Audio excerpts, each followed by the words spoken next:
welcome back to my YouTube channel. This is day 11 of 90 days hard challenge. Back to back notification ಆಗಿದೆ. SBI ಇದೆ, ಅದಾದ್ಮೇಲೆ IBPS ಇದೆ, ಅದಾದ್ಮೇಲೆ RRB ಇದೆ. So ದಿನ ಕುತ್ಕೊಂಡು ಓದೋದು ಬಿಟ್ಟರೆ ಬೇರೆ ಏನು ಕೆಲಸ ಇಲ್ಲ. ನನಗೆ ಕೆಲವೊಂದು ಮೆಸೇಜ್ ಬಂದಿತ್ತು, ನೀವೇನು ಕೆಲಸ ಮಾಡಲ್ವಾ ಅಂತ. ನಾನು ಸ್ಟೂಡೆಂಟು ಬೈ ಬ್ಯಾಕ್ಗ್ರೌಂಡ್. ನಾನು MBA ಮಾಡ್ತಾ ಇದ್ದೀನಿ ಡಿಸ್ಟೆನ್ಸ್ ಎಜುಕೇಷನಲ್ಲಿ. ಹಾಗಾಗಿ ಫುಲ್ ಟೈಮ್ ನಾನು ಬ್ಯಾಂಕಿಂಗ್ ಪ್ರಿಪ್ರೇಷನ್ನೇ ಮಾಡ್ತಾ ಇದ್ದೀನಿ. ಇದನ್ನು ನಾನು ಓಲ್ಡ್ ವೀಡಿಯೋಸಲ್ಲೂ ಕೂಡ ಹೇಳಿದ್ದೀನಿ.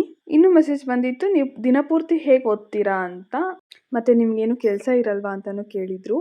ಕೆಲಸ ಇರುತ್ತೆ, ಮಧ್ಯದಲ್ಲಿ ನಾನು ಕೂಡ ಮನೆ ಕೆಲಸ ಏನಾದರೂ ಇದ್ದರೆ ಮುಗಿಸಿನೇ ಕುತ್ಕೋತೀನಿ. ನಾನು ಫುಲ್ ಡೇ ಮೋಟಿವೇಟ್ ಆಗಿರೋಕ್ಕೆ ನಾನು ಗ್ರ್ಯಾಟಿಟ್ಯೂಡ್ ಜರ್ನಲಿಂಗ್ನ ಫಾಲೋ ಮಾಡ್ತೀನಿ. ನೆಕ್ಸ್ಟ್ ಮಾಡೋದೇ ನಾನು to do list, so that ದಿನಪೂರ್ತಿ ನಂದು ಶೆಡ್ಯೂಲ್ ಆಗಿಬಿಡುತ್ತೆ ಅಂತ. ಆ್ಯಂಡ್ ಅದ್ರ ಪ್ರಕಾರನೇ ಹೋಗುತ್ತೆ. ಬಟ್ ಆದರೆ ಇಟ್ಸ್ ಓಕೆ, ಸಮ್ಟೈಮ್ಸ್ ಆಗಲ್ಲ, ಕಂಪ್ಲೀಟ್ ಆಗಲ್ಲ.